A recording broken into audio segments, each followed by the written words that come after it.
sempre quis ser músico, maestro? Como é que foi esse... Legal, vamos lá.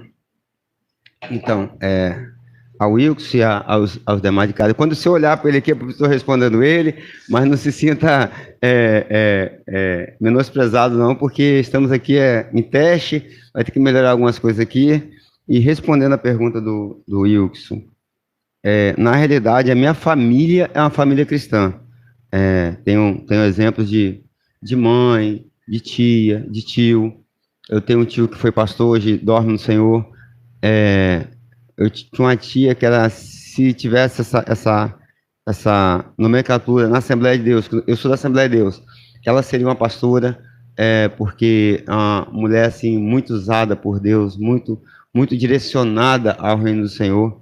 Então eu venho dessa família. A questão da música, eu nunca fui músico, assim, nunca, outrora, né? Nunca me interessei por música, tanto que tinha um vizinho meu que tentou me ensinar música. Eu tinha o quê? Uns 14 anos, tal. Ele até dorme no Senhor. O irmão dele deve tá vendo esse vídeo. É o José Walter. Era trompetista, tocava na Filarmônica do Estado do Espírito Santo. Cara 10, trompetista bacana. E ele tentou me ensinar música. Na época eu nem era da igreja, mas a família cristã, como eu disse, o berço cristão, né? Você não é, mas tem um tio, tem uma tia, tem alguém ali que está envolvido com o evangelho. Então ele tentou ensinar música, eu não quis, não fui à frente, tinha preguiça de estudar, como muitos têm. Mas, num determinado tempo da minha vida, eu falei, caramba, eu não canto bem, eu não toco uma bateria, um baixo, uma guitarra, eu vou aprender um instrumento de sopro. E aí que foi que interessei por música, me matriculei na escola, e dali foi seguindo. Mas você perguntou sobre a questão de ser maestro. Eu nunca almejei estar à frente de uma orquestra, estar à frente de um grupo musical. As coisas foram acontecendo, né? As coisas foram acontecendo e hoje, graças a Deus, eu estou à frente de 2 orquestras em Nova Brasília, um bairro chamado Nova Brasília. Você que não é do estado aqui, que está vendo esse vídeo, é um bairro chamado Nova Brasília. Eu estou falando de Cariacica, Espírito Santo. Tem um bairro chamado Nova Brasília e um bairro chamado Santana. Santana, pastor Renato Brum. Nova Brasília, pastor Valk. Então, eu sou membro da Igreja de Nova Brasília e fico à frente de 2 orquestras. E também formei uma orquestra na igreja do pastor Daniel Antônio Teixeira, hoje... Foi lá que você começou ou não, né? Como maestro, sim. Foi lá que começou, a igreja estava passando o processo, e eu cheguei a comentar com ele que música na igreja, ela tem um papel fundamental na igreja, ela traz alegria para a igreja, ela traz gozo para a igreja, ela traz sentimentos bacanas para a igreja. Então lá eu comecei e dali fui para Santana, depois vim para Nova Brasília e estamos trabalhando com música nesse sentido. Então é isso. A pergunta é: nasci no lar cristão, mas aceitei Jesus com 20 anos de idade, aproximadamente, e dali permaneci. Hoje, a minha idade eu sou jovem demais para ser velho e sou velho demais para ser jovem. Essa é a minha idade. Bom seria, maravilha que fosse, que todos os pais tivessem essa cobrança que você está falando. Irmãos, a percepção que eu tenho, eu não estou dizendo que isso é real, mas é a sensação.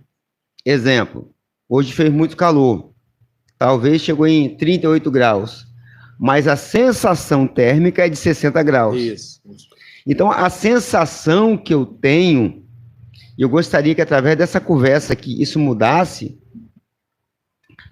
é que tudo é importante para os pais mediante uma criança. Exemplo, meu filho tem 10 anos, eu preciso comprar o celular dele. Meu filho tem 9 anos, eu preciso levar ele no parque aquático. Mas a música fica esquecida. Fica esquecida.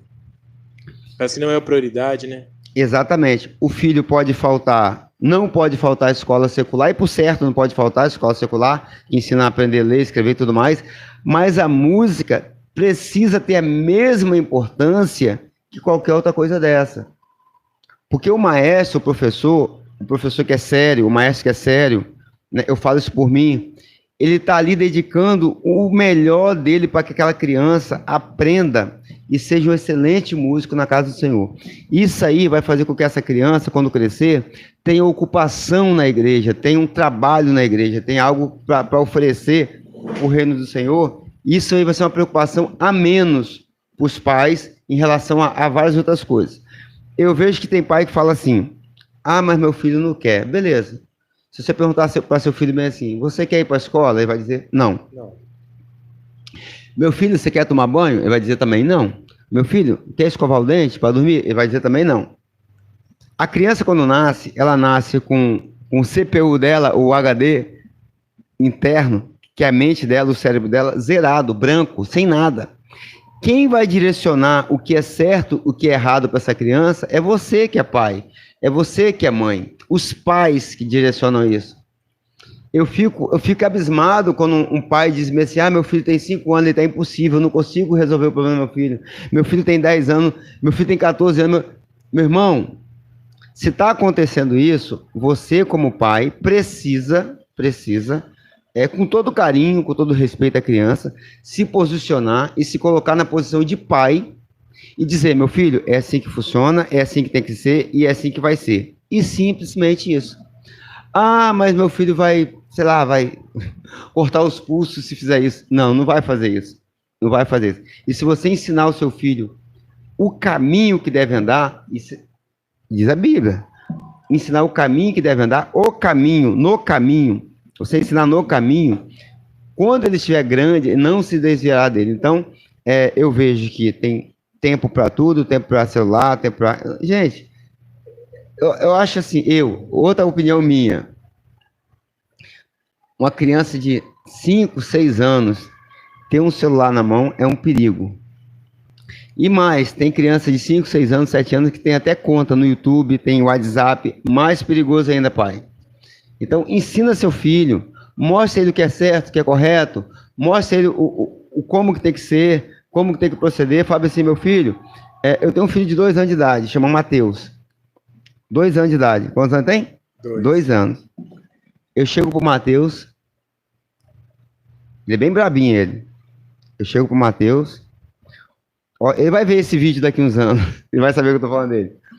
Olho dentro do olho dele e falo assim, Mateus, a gente precisa conversar. A vida não é assim, você precisa proceder assim, o caminho tem que ser assim, e se você fizer diferente, você vai pagar pelas consequências. Então, ele já entende. Pai, faça isso com seu filho, ensina ele. Fala assim, filho, hoje é aula de música. Ah, mas eu não quero ir. Não, você vai para a aula de música. Então, lá no começo, eu cheguei para um amigo meu e falei assim, ele vai estar assistindo também esse vídeo, eu acredito. O Vitor, você está na Fame sempre, você podia pegar para mim o programa da prova e trazer para mim. Ele disse bem assim, não sei se você vai lembrar, ele disse bem assim, eu poderia até fazer isso. Eu estou lá todo dia. Mas o legal é você pegar a sua moto, seu carro, o ônibus, ir lá na faculdade, subir na biblioteca, pedir o programa, descer na copiadora, tirar a cópia do programa, pagar a cópia e trazer e estudar. Você vai dar mais valor se você fizer isso. Se o aluno sai de casa, pega um ônibus, fica 2 horas no ônibus para poder ir para a aula de música, depois mais 2 horas para voltar, é porque realmente ele quer aquilo. Se o pai, que isso aconteceu com a minha esposa, a mãe pega o filho, coloca no ônibus e vai até a escola de música, a faculdade de música que seja, ou o projeto musical que seja, espera aquela criança terminar a aula e depois vem para casa, depois vai fazer seu almoço, sua janta, cuidar da casa. Se a mãe faz isso, é porque ela está dizendo assim, eu estou investindo no meu filho. Você passou por isso? A minha esposa passou por isso. Ela pegava...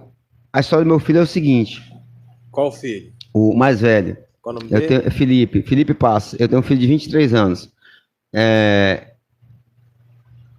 Ele começou com aula de música aqui na igreja. Não podemos esquecer isso jamais, a raiz.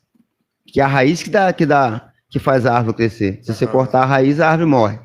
Então começou aqui na igreja, com o maestro Zé Roberto. Ele não queria fazer aula de música, fato. Não queria? Não queria. Ele tinha 8 anos de idade. Eu não quero, eu não quero.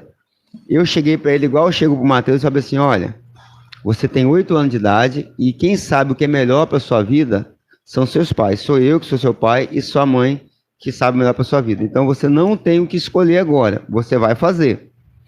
Lá na frente, pode pegar. Pode continuar aí. Lá na frente, se você não quiser fazer música mais, aí é com você. Mas enquanto que você é uma criança, você vai fazer a música e vai estudar e como se fosse uma coisa, matemática, português, história, enfim. E ele começou a aula de música aqui com o Zé Roberto. E eu falei assim, olha, você vai entrar nessa salinha e depois que terminar a aula, eu vou te perguntar assuntos sobre essa aula que passou. Porque senão ele vinha para a aula, o Wilkes, e não ia prestar atenção. E acontece muito, e o pai achar que estava aprendendo. E você perguntava mesmo? Perguntava o que foi passado, ele falava, estudou isso, aquilo, aquilo. Você já sabia. Já sabia, exatamente. Então, foi indo, aí depois ele foi melhorando, entrou no projeto chamado Banda Júnior da Polícia Militar do Estado do Espírito Santo, projeto excelente, projeto da Banda Júnior. Eu aconselho quem tem filho que toca, colocar o filho lá, que lá tem disciplina, aprende tudo lá, disciplina, comportamento, enfim. Banda Júnior da Polícia Militar, não sei se seu estado tem isso também. É no quartel, não é? No quartel. Então minha esposa levava ele até a Banda Júnior, trazia, e tá nesse processo. Foi crescendo, 14 anos, 15 anos, 16 anos. Hoje, graças a Deus, eu falo isso com muito orgulho, com muita alegria no coração. Meu filho é sargento músico do Exército Brasileiro, o Felipe Passo. Se eu não incentivo essa questão dele, talvez hoje ele estaria em casa montado no celular ou fazendo joguinho no computador com 23 anos de idade. Então essa é a ideia, esse é o processo, esse incentivo tem que acontecer dos pais. Sargento do Exército e não Cristo da Música. E não Cristo da Música, sargento músico do Exército. Totalmente ao contrário. Né? Exatamente. O pai direcionou, a mãe direcionou, os pais, né? Então a pessoa talvez ache que chegou lá porque fez um concurso e passou e só isso, né? Não, tem toda uma história. Você vê que tem todo um processo por detrás disso, tem toda uma questão por detrás disso. E é isso. Eu já até deixei claro o propósito da música, mas agora perguntando você direcionar melhor. Música na igreja. Se você não pode chegar até o céu, você vai trazer o céu até você. Esse é o propósito de música na igreja. Os músicos de igreja têm que entender, precisam entender, mas precisam entender claramente isso.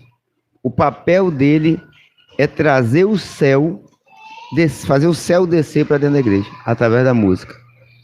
É qualidade que tem que ser? Não. É comprometimento, é comportamento, é dedicação, disciplina, porque aí as coisas acontecem.